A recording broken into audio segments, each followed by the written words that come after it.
আসসালামু আলাইকুম। ঢাকা বাদে অন্যান্য পলিটেকনিকে যারা আছেন তারা ফর্ম ফিল আপ করতে পারছেন না। তো আজকের এই ভিডিওতে আপনাদেরকে দেখাবো যে আপনারা কিভাবে আপনাদের ফর্ম ফিল আপটি সম্পূর্ণ করবেন। তো চলুন ভিডিওটা শুরু করি। অবশ্যই ভিডিওটা আপনাদের কাছে শেয়ার করবেন। আর ভিডিওটা ভালো লাগলে অবশ্যই লাইক করবেন। চ্যানেলটিকে সাবস্ক্রাইব করে রাখবেন পলিটেকনিক সকল আপডেট পেতে।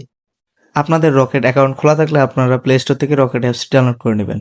এরপরে আপনাদের যত ফি এই ব্যালেন্সটা ক্যাশ ইন করে নেবেন রকেট অ্যাপসের মধ্যে। তো এরপরে আপনারা আপনাদের ফর্ম ফিল আপের জন্য এখানে বিল পে নামে এখানে অপশন আছে, তো এখানে আপনারা ক্লিক করবেন। এখানে ক্লিক করার পর আপনাদের একটা বিলার নাম্বার আছে, আপনাদের প্রতিষ্ঠানের বিলার নাম্বার।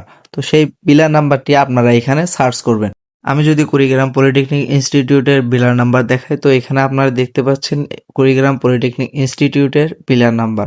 তো আপনাদেরও এরকম ফরমের মাঝখানে বিলার নাম্বার দেওয়া আছে, তো এই বিলার নাম্বারটি ওইখান থেকে সংগ্রহ করবেন। তারপর এখানে সার্চে আপনি বিলার নাম্বারটি তুলবেন। সার্চে বিলার নাম্বারটি তুললে আপনাদের প্রতিষ্ঠান এখানে সামনে চলে আসবে। তো আমি এখন বিলার নাম্বারটি তুলছি 5327। তো এখানে দেখতে পাচ্ছেন কুড়িগ্রাম পলিটেকনিক ইনস্টিটিউট চলে এসেছে। তো এখন আমি কুড়িগ্রাম পলিটেকনিক ইনস্টিটিউটে ক্লিক করব। ক্লিক করার পর আপনাদের সামনে এরকম ইন্টারফেস চলে আসবে। তো এখানে দেখতে পাচ্ছেন স্টুডেন্ট আইডি। তো এখানে আপনাদের যে স্টুডেন্ট বোর্ড রোল নাম্বার যে আছে, তো সেই বোর্ড রোল নাম্বারটি এখানে দিতে হবে। আমি এখানে রোল নাম্বার দিয়ে দিচ্ছি।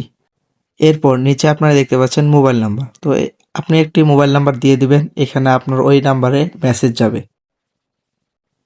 এখানে আপনি আপনার নামটি দেখতে পারবেন। তো তারপরে এখানে নিচে ক্লিক করবেন। ক্লিক করার পরে আপনাদের প্লিজ ওয়েট লেখাটি আসবে, আপনাদের বিল পেমেন্ট এখানে হয়ে যাবে। ওকেতে ক্লিক করবেন। তো দেখাচ্ছে আপনার নাম আর আপনার অ্যামাউন্ট এখানে দেখাচ্ছে। তো এরপরে ওকেতে ক্লিক করবেন। তারপর আপনি আপনার এখানে রকেট পিন নাম্বারটি দিবেন। এরপর এখানে ট্যাপ করবেন। ট্যাপ করার পরে আপনার বিল পেমেন্ট হয়ে যাবে। এরপরে আপনি দেখতে পারবেন এই যে আপনার ফোনে মেসেজটি চলে এসেছে। ভিডিওটি ভালো লাগলে অবশ্যই ভিডিওতে লাইক করবেন।